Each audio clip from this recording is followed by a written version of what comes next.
So I started branding myself as someone who gets to live events, someone who's really committed to doing well in the industry, and it started to work. I started to get my first few sales.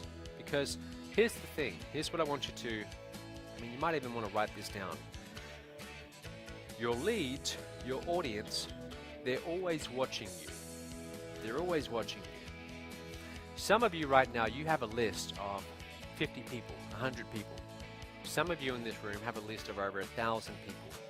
And you send out emails and you get low open rates, you get low click-through rates, and a lot of you, I can tell from the conversations we've had, you think that no one's really paying that much attention because they're not buying. Well, let me tell you something. They are. They are paying attention, they are watching. And what they're watching for is they're looking for consistency. They're looking to see that you're truly committed to doing well in this industry. You know, I had people on my list way back in 2009 who didn't buy for several years.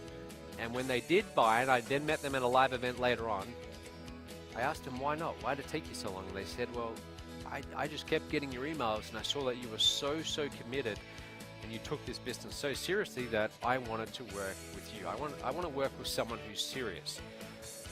Do you think your prospects think the same thing? Absolutely. They want to work with someone who's serious, someone who's committed. So I started making sales and I ended up promoting this other guy who, at the time he was, I think, 27, I was 24. He was the big guru. He'd made about 12 or $13 million online. I had barely got to $100,000 total. And I promoted one of his courses, came 10th out of all the affiliates, okay?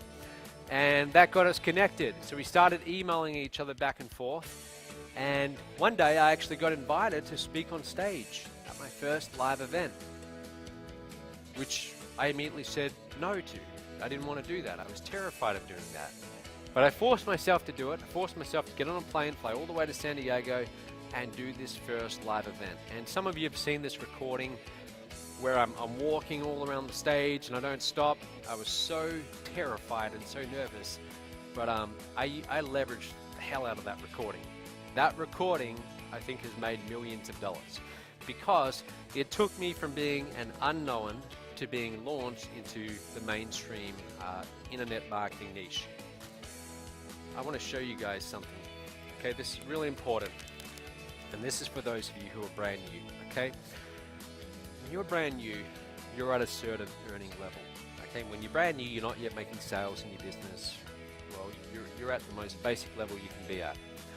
And then you get to the next level. Maybe the next level is $5,000 or $10,000 per month, okay? So it's like the next ring of influence. Now, someone who's at this next level, they have a wider reach. They're actually getting customers. But then there's a level beyond that. This is maybe $50,000 a month.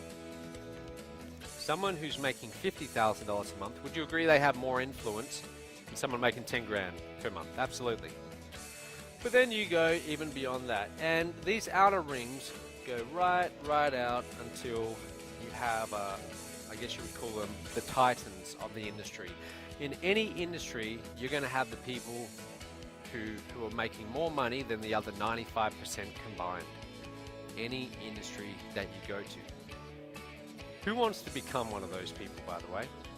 You all do? Yeah. When I started, so did I. I had my sight set on reaching those outer levels. I wanted to take this all the way. But here's the point. You see, back then, I was a nobody. No one really knew who I was. I was just starting to get some traction. The other guy, he had a bit more influence, so he was more out here, okay? What happened was, my association with him, my branding with him, took me immediately into these outer rings, okay, of influence, of branding, of credibility. It's like I was put in a slingshot and just shot out to this whole new level. And remember yesterday, I told you the story about in late 2011, I went from 7,000 a month. I went from 4,000 a month, 7,000 a month, 15,000, 45,000, 81,000. It just took off. Okay, it really just took off. This is why. This is why. Because I had someone who was more established. They launched me into the industry.